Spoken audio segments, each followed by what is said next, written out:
Lengkapnya mengenai perkembangan pemeriksaan Boy William sebagai saksi dalam kasus pembobolan kartu kredit, kita sudah bergabung dengan Kombes Pol Truno Yudo, Wisnu Andiko, Kabid Humas Polda Jawa Timur. Selamat sore, Pak Kombes Pol Truno Yudo. Selamat sore Mbak Baik, Uci, selamat sore baik. Mbak April. Pak, ini Boy William sudah diperiksa. Apa saja keterangan yang bisa digali dari Boy William sebagai saksi? Ya, terima kasih Mbak.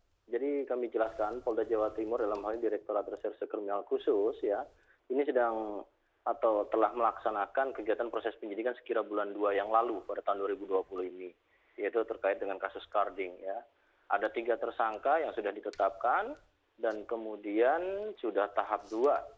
Nah, kemudian ini merupakan tunggakan daripada proses pemeriksaan saudara BW atau Boy William ini ya, dari penyidik. Sekira bulan 3 yang bersangkutan ini baru pulang dari Amerika atau dari luar negeri ya, sehingga ada halangan pada saat itu. Nah, pada saat inilah kesempatannya untuk dilakukan proses pemeriksaan itu. Pada keterangannya menerangkan benar yang bersangkutan merupakan suatu endorse dari suatu akun ya, perusahaan yang memiliki akun tiket kekinian, di mana tiket kekinian ini yaitu melakukan proses tindak pidana yaitu tentang carding, di mana tersangkanya ada 3 MFD, terus kemudian SC dan juga MD.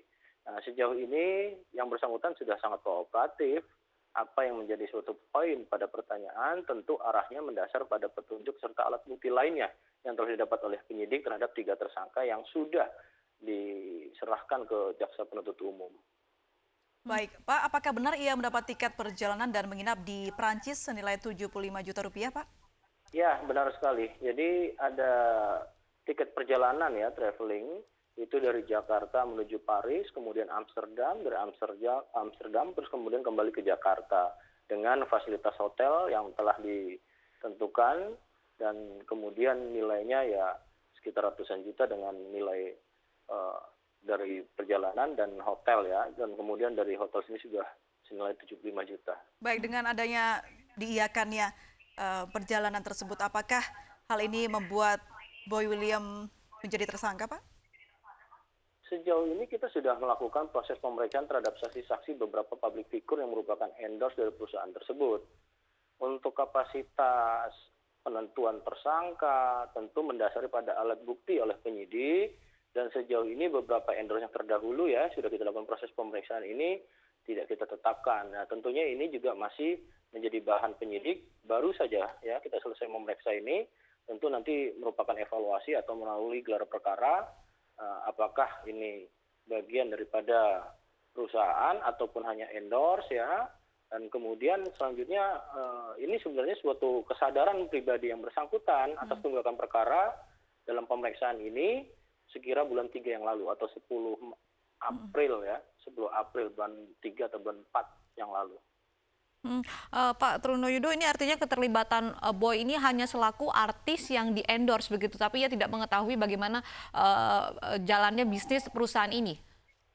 Ya, sejauh ini dalam keterangannya mendasari pada keterangan yang ada, yang bersangkutan ini memberikan suatu endorse dalam akunnya ya, pada akun Boy William, bahwasannya mentestimonikan atas perusahaan tiket kekinian yang ada, sehingga ini masyarakat berbondong-bondong ya ikut serta untuk melakukan traveling di sana dengan harga yang tentu kapasitasnya di bawah harga normal.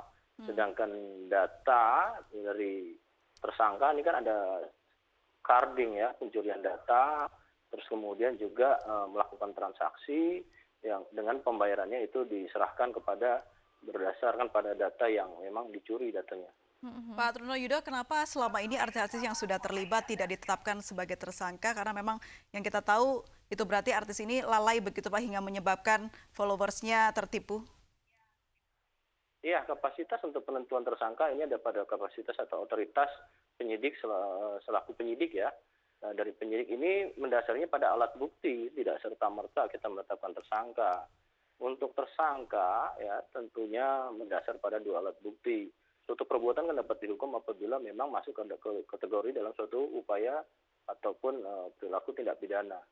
Kemudian untuk para endorse ini ya, ini merupakan suatu pembelajaran ya, pembelajaran bagi kita bersama juga bahwasannya apa yang dilakukan dalam kegiatan-kegiatan para public figure tentu harus ditelaah atau diteliti kembali, ya.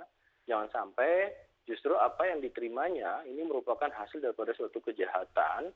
Baik. Ataupun dasarnya adalah pengetahuannya atau ketidaktahuannya. Ini Oke. kan juga harus dipelajari dengan jelas. Baik, baik terima kasih Kombes Pol Truno Yudo sudah bergabung.